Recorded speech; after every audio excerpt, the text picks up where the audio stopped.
Hi, and welcome to another edition. This is pre-season show number 5.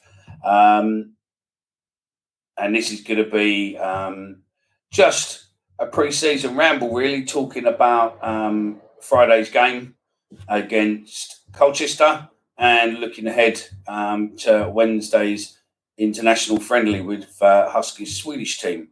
But without further ado, I will welcome my partner in crime for tonight, who is there's only 2 of us tonight. The rest of them have been, I think, drawn away with hot weather and plenty of cold lager potentially. But anyway, we've got Chris tonight. Welcome, Chris. How you doing, fella? You all right? Hello, mate. Yeah, I'll be the substitute. I don't mind. Yeah, all good, mate. Thank you. And plenty of hot weather here and plenty of cold beers earlier. But yeah, looking forward to the show, mate. Yeah, no, that's it. So without further ado, we're going to have a chat about, obviously, Friday's pre-season friendly against Colchester, and we're going to look ahead at Wednesday. We're also going to have a brief look at, a brief discussion on what we think of the players and the teams looking like. So we'll be right back after this.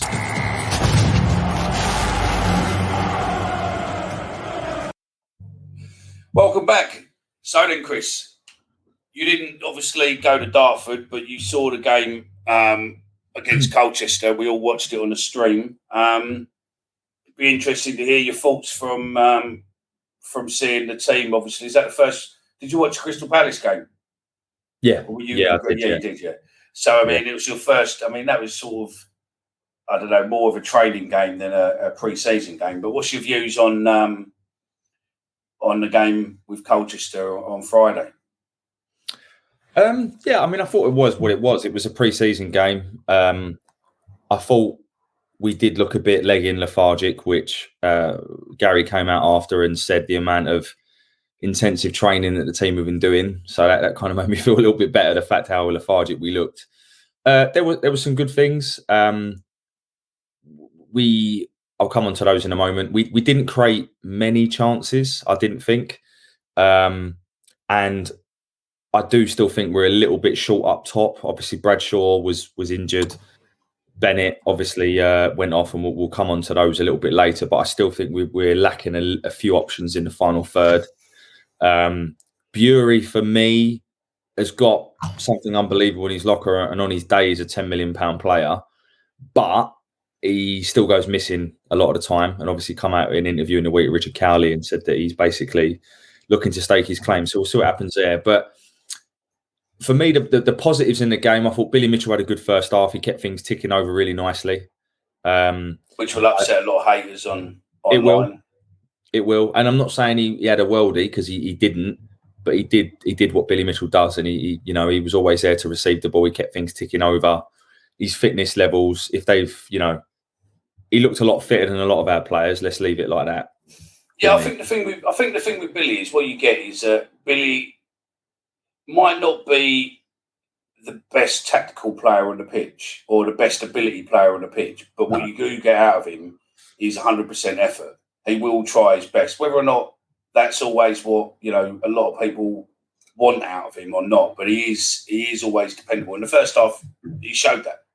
He was there for everything. Got a bit confusing once which we'll come on to a bit later. Once Fleming come on, It got a bit confusing. It was only the numbers that you could tell them apart, wasn't it? From the from the camera angle, what you were watching on the stream and stuff, it was very, very weird. At some points, you thought Billy suddenly had morphed into a proper player. But yeah, it was strange with a few crossovers, tip overs, and all this sort of stuff. You're thinking, well, hang on, but no, I agree with you. The first half, he was good, and his fitness levels looked really well. Yeah, no, he was, and we were talking about this, and I don't know if it was on the show or just after, but George Evans, when he came on, he looked good, and I'm not a George Evans fan really. I thought when he first joined the club, when he played in the defence, I thought he was really good, and I was like, we've got a player here. But for whatever reason, that's just not materialised. But he came on and he did well. But we were talking about this because George Evans does have that special pass in his locker. He does, and he's shown that in a couple of pre-season friendlies. He's got quality, but the time and space he gets against teams like Colchester and Dartford and Crystal Palace reserves in the second half, he's not going to get that in the Championship. So whilst he has that pass in his locker, it's not really an eventuality that's ever going to happen.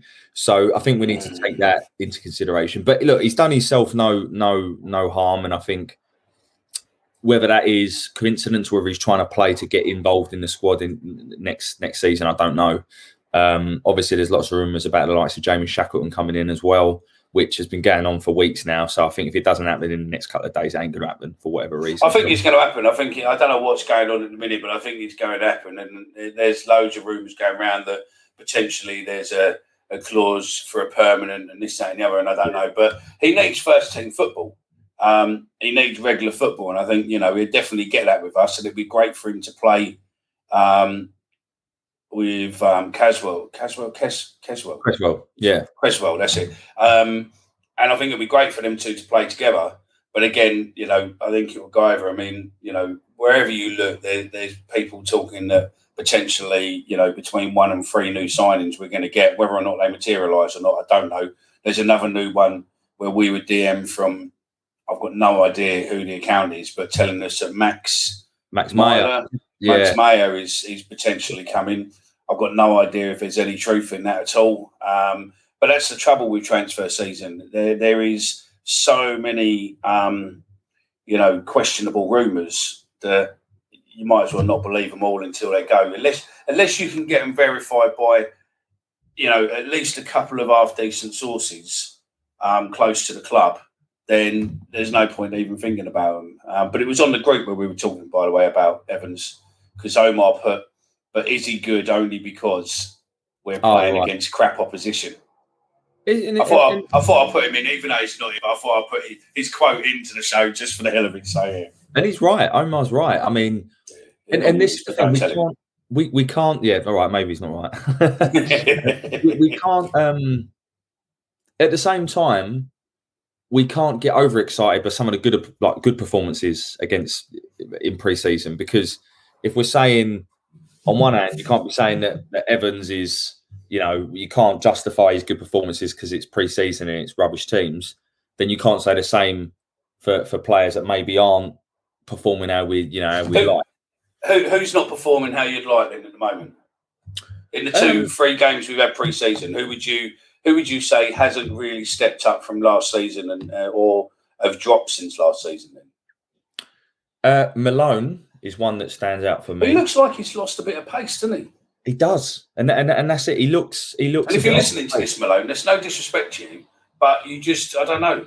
Maybe you're not fully fit. Maybe I don't know. You've had something during the summer or something, but you just look as if you're a step off the pace. Yeah, he does. He looks like he's aged as well. Like I don't know. It's weird. I think Malone gets a lot of unjustified stick because I think he's a decent player, particularly his level, and I think we could do a lot worse at left fullback. But yeah, I think he's going to struggle this season in terms of keeping his place. You've got obviously Muzzer there, and I would imagine we'll sign a fullback that can play both flanks. So I think there'll be some more competition there, whoever that ends up being, whether it's Nathan Byrne or someone else.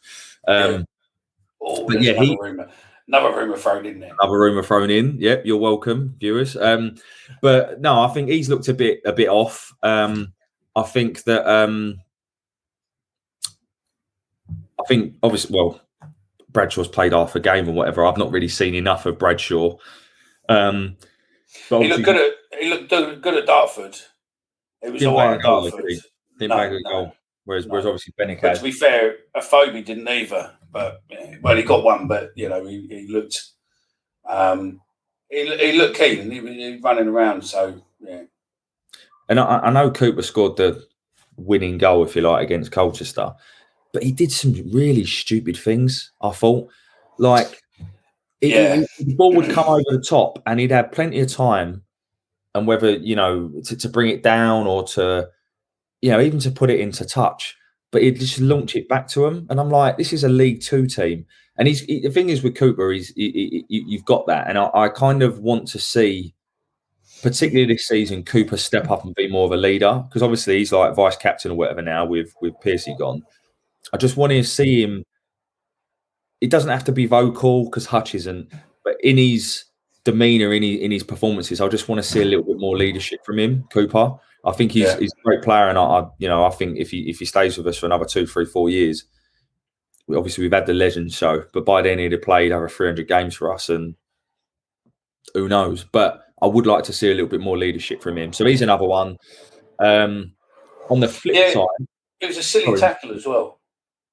Yeah, it was a silly tackle. I mean, Gary picked it up and said, he's a professional. He shouldn't have really gone in with a tackle like that. It's only a pre-season friendly, because it could have been a lot worse than what it was. Have you seen the tackle back as well? By the way, no, I haven't watched it back yet. It was bad. Like, it looked bad then. Obviously, you saw a bit of a replay then, but I've not stood there and looked at it back fully. I'll have to look back through the replay, but yeah. So, yeah, some stupid mistakes from Cooper. I mean, let's just hope that he's getting them out of his system now, and then obviously he's fine. But look, let's not just look at that. I think Honeyman looks different gravy. Honestly, I can't wait for more fans to see him, because not everyone goes and watches the friendly games. I can already tell you now, man of the match against Stoke will be George Honeyman. I can tell you that now. I can see. Do you know what? I would probably put it out here now that he will be, if not player of the season, definitely in the top 3 without a shadow of a doubt, because he looks different gravy. And I know it causes a bit of controversy when we say it and stuff. We've had plenty of debates around it, but he looks like a Millwall player. He does. He gets what it is. He plays for that badge and he leaves nothing. He leaves nothing in the locker. Everything's on that pitch. He's like a Jack Russell, mate, chasing a rabbit. He is fucking everywhere. Absolutely everywhere. I agree. And I think it's great. And you look at that sort of, if we're going to play 2 in the middle, you look at those 2 and you're like, well, it's a good problem to have, because if we bring in Shackleton is more of he's a Billy Mitchell type player in the sense that he receives the ball from the defence. He's happy to have it there. He's nippy. He's quite strong for his build. He's quite small, but he can spray the ball around. So he's very much a Billy Mitchell type player. So I would imagine he's direct competition for Billy, which will be yeah. I mean, what you said there is quite cool. I got a text the other day I got an update on him the other day from someone, and he basically turned around and it basically come from someone in the know, not ready for a regular Prem. Championship level will allow him to express himself and test his resolve on a week-to-week basis if picked. Workman-like performance with good attitude in both attacking and defensive transitions. He's been in the under-9s, so I think he's been with Man City from the under-9s. So he's always been a forward, predominantly right wing, due to his pace and ability to affect the game. Pace, attitude, work ethic.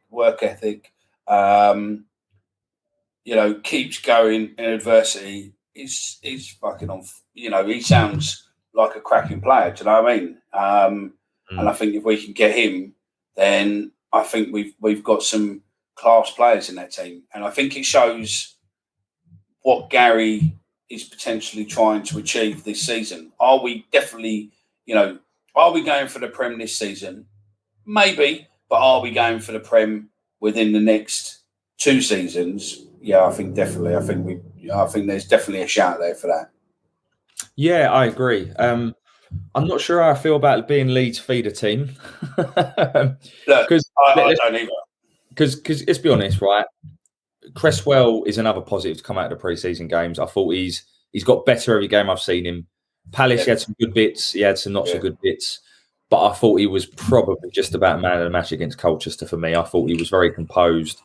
We weren't really threatened other than that chance that Longy saved. He did well, to be fair. So we're never going to sign Cresswell ever. And this has been with loan players. You kind of know where you stand. Cresswell Ain't going to happen in a million years. He's going to go back and play for Leeds and probably be their captain in the next couple of years. Shackleton, possibly we could sign him depending on what goes on. Which, if the hold up is around that permanent piece, then obviously I don't know. But then I guess you've got the thing of, if Shackleton comes in, does he automatically start over Billy, assuming that he's Billy's competition, or does Billy start? Has Billy justified? Has he done enough in pre-season to justify it, or is it his place to lose and Shackleton's to take? It's very difficult. I'm a Billy Mitchell fan, and I like when he say, I like Billy too. I don't get the stick he gets. He's not the best player in the world. He never will be. But he's there is no way he would ever do anything other than give absolutely every single ounce he's got for that club. So I don't know. We'll see. Danny Mack as well needs a good shout. He's not been too bad in pre-season as well. No, he ain't. You're right. They need to sort out all this fucking transfer bollocks. So get him signed up. Whatever the hold up is, and stop coming out with all these QPR bullshit rumours, because QPR don't seem to be putting any money there, and he's Millwall through and through.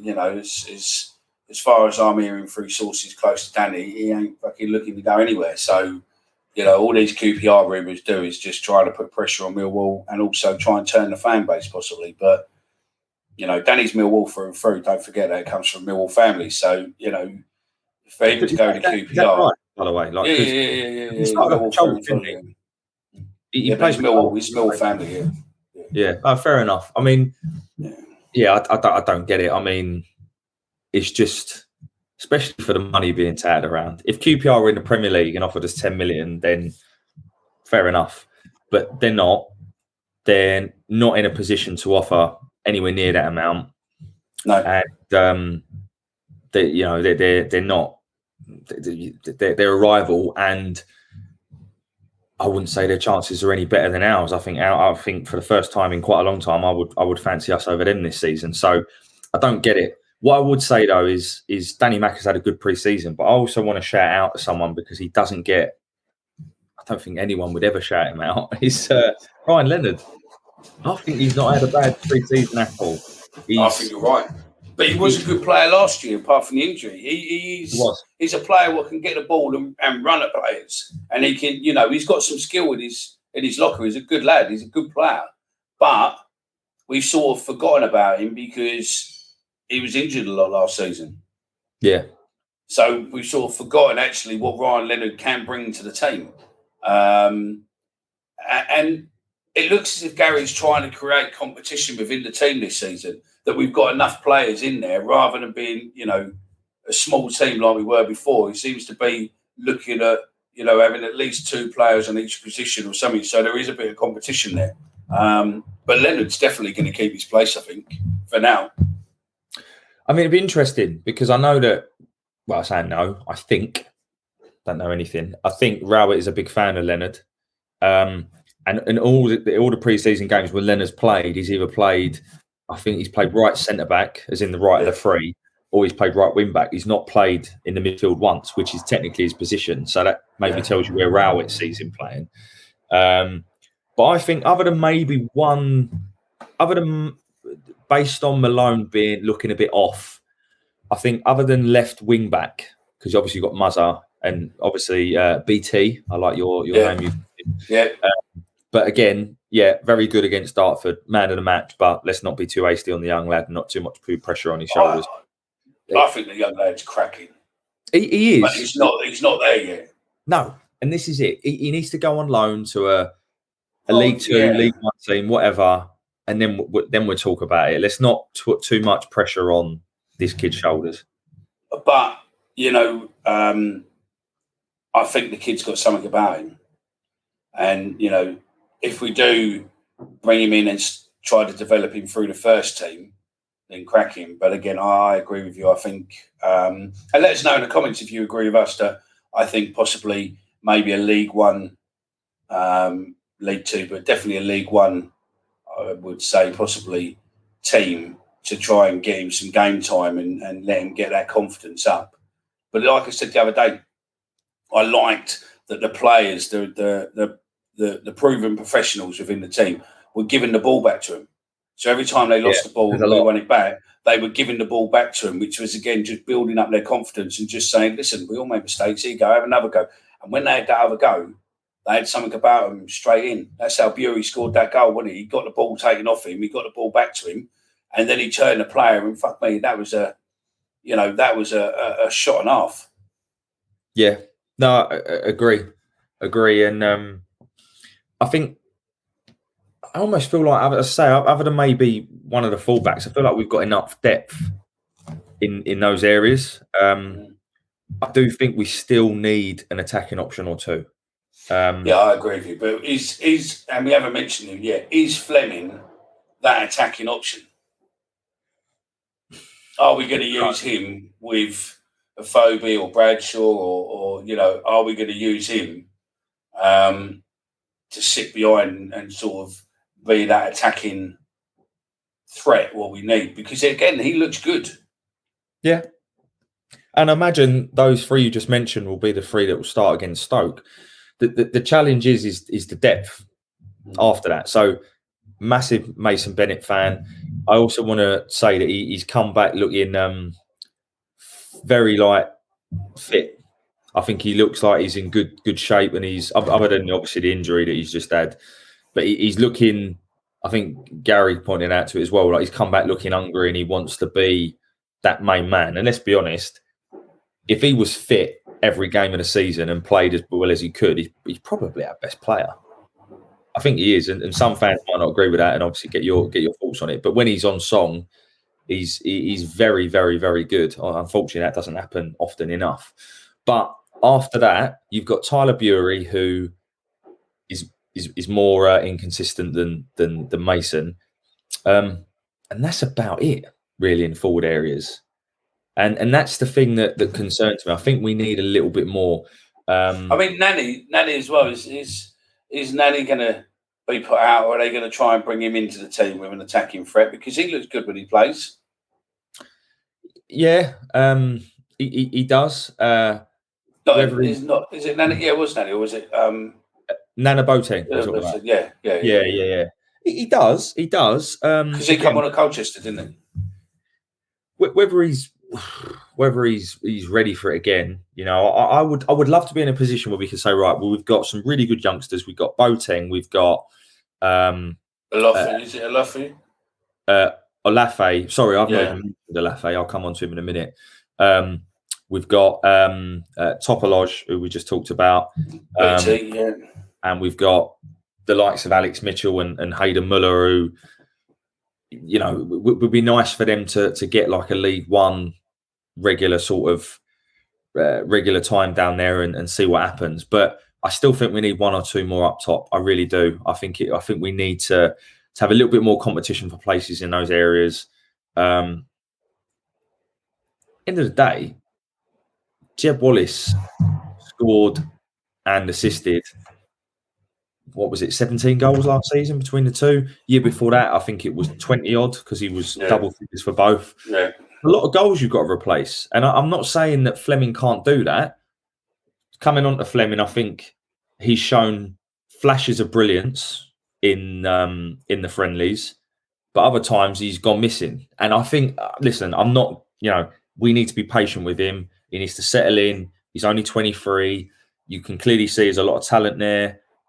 From what we've seen and heard of him, it ain't going to be a lack of effort for trying. He just needs a bit of time to bed in. So I'm not for 1 second saying that Fleming can't do that, and he gets in very good areas and good positions. But I think we could do with a little bit more up top to give us that kind of ammo. Because if you class Jed's replacement as Zian, Phobie's there from last year, so he's not new. Yeah. Bradshaw's there from last year. Yeah. We never replaced Smith. We've lost Burke. Yeah. And Mahoney. All right, Mahoney wasn't there, but he was a body.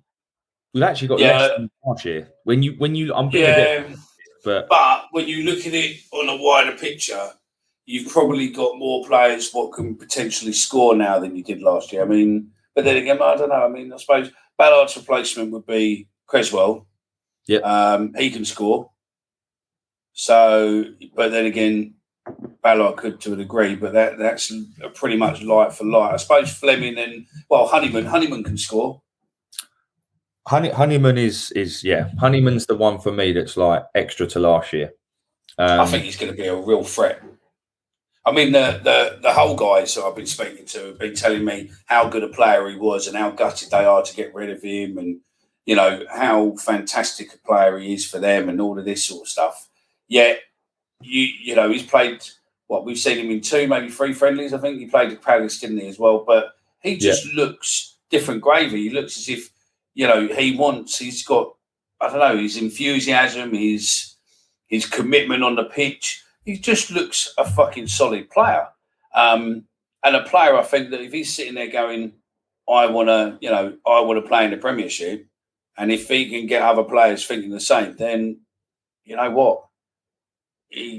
Can we start to believe? Let's go back to that question probably at Christmas and see where we are for Christmas.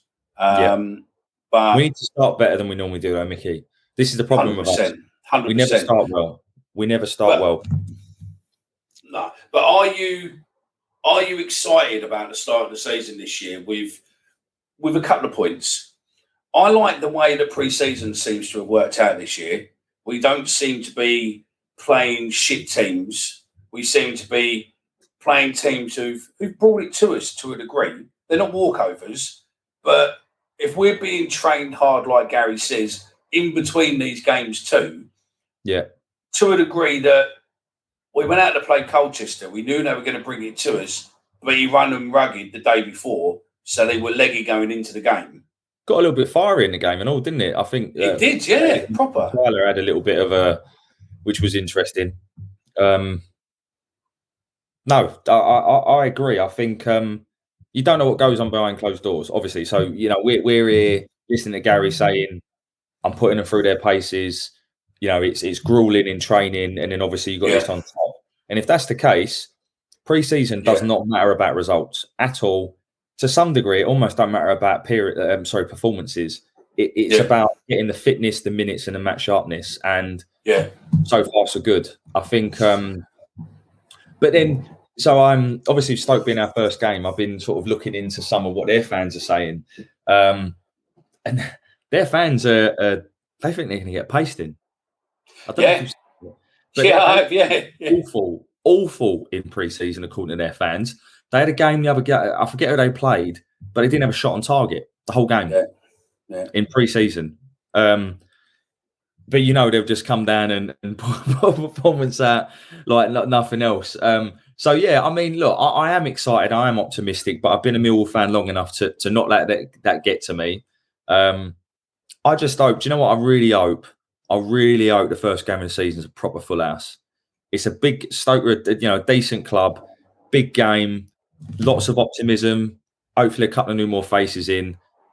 Get yourself a ticket. Let's get down there and have a great day. That it's going to be a big one, and hopefully we can get 3 points. And it's a couple of weeks away now.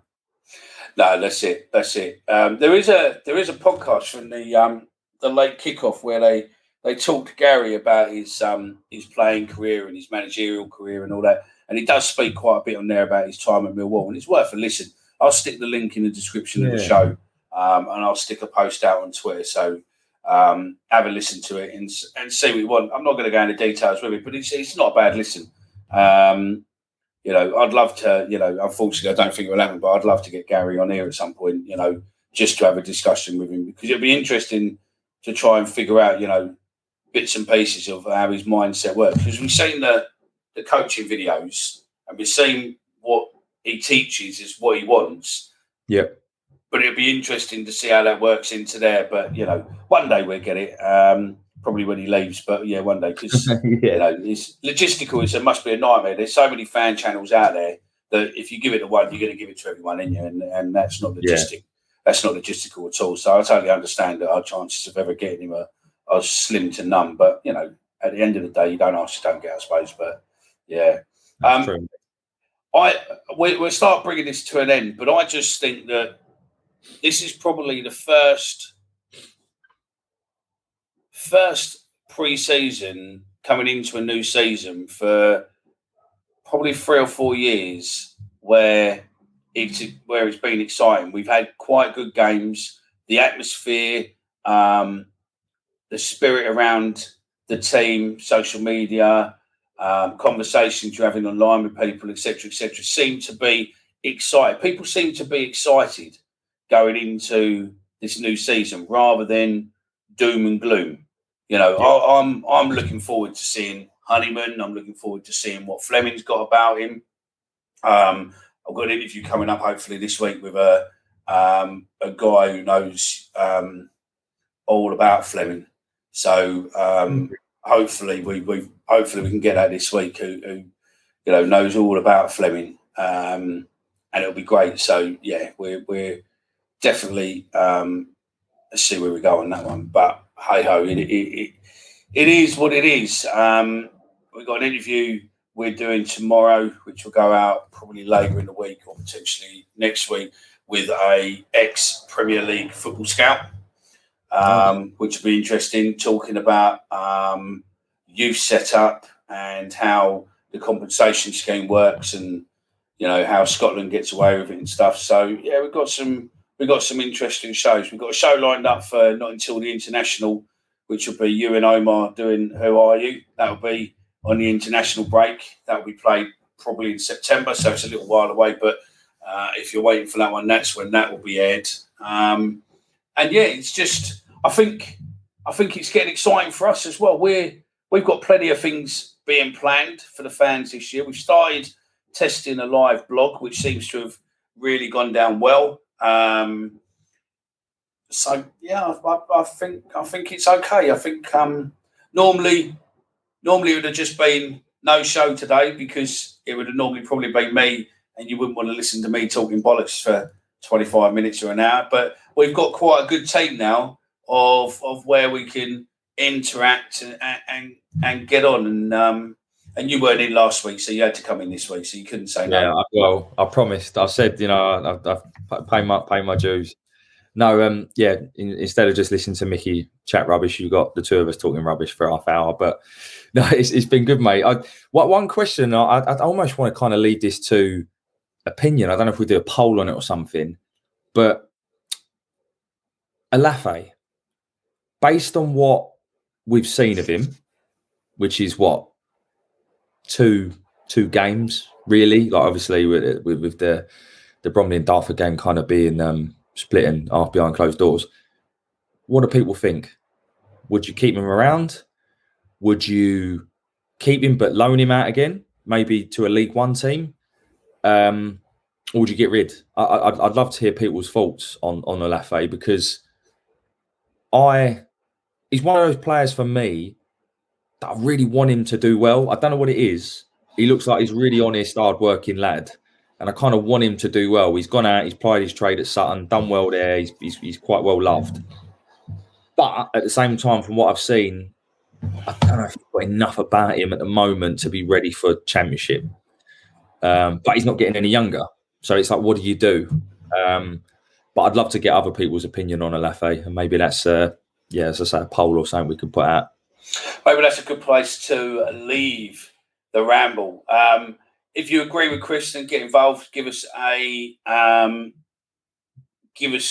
your opinion. Make a comment. If you're watching on YouTube, then obviously make a comment below. If you're watching or if you're listening on a podcast and we're driving you mad as you walk in the dog through the park and people are looking at you where you're getting involved, then again, just get involved in socials. Drop us a DM, drop us an email. If you want to drop us an email, it's info@thatmillwallpodcast.co.uk. Mark the subject bar with, should he stay, should he go? What would you do with him? Loan him out, keep him, develop him. And again, maybe open that to the other youngsters what are in the team.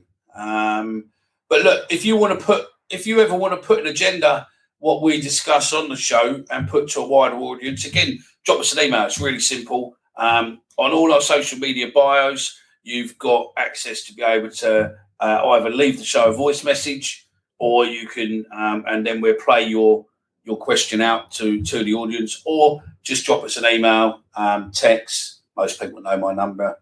If you haven't got it, there's a reason for that. But DMs, all our DMs are open across Instagram, Twitter, stuff like that. Facebook's a bit more harder, so reach out on Instagram is easier. But look, get in touch. That's it. We've done about 35 minutes. Hopefully we filled your Millwall fix. We've just been rambling. And that's us for another show. We will be back later this week after the midweek international game with Huskies twin club. Yeah. Huskies B team. What's it called? Hammerby. There we go. There's a lot of talk from them on Twitter and all about the amount of people they're bringing. Yeah. I think some of it's bullshit. Huskies really pushing it up though, aren't they? For a sponsor to get involved, going, well, we're hearing a rumour that they've sold more tickets than you. But the problem is that as far as I'm led to believe from the Millwall stuff, we're only open in Kitchener Stand anyway. I see that. So, if we're only open in Kitchener Stand, and that only takes 5,000 people, each stand pretty much is 5,000 people thereabouts. So we're not expecting loads. So I don't know if we suddenly bring more, are they going to suddenly open up other parts of the stadium? I don't know. But hopefully this becomes a regular occurrence now. And hopefully Husky signs an extension because I think us and Husky just work really, really well.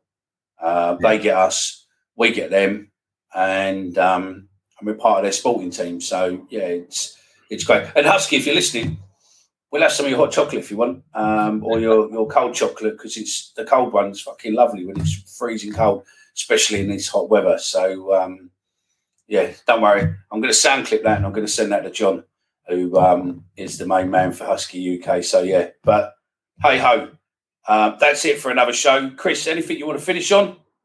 No, it's been good to talk, mate. Looking forward to the game in the week, and I'm sure we'll do a follow-up video to that, talking about that game and maybe talking about one or two more new faces. So, looking forward to it. Fingers crossed. That's it from us. We will be back again shortly. Thanks for listening. We can only do this with you little listening. So, again, thank you very much. Speak to you later.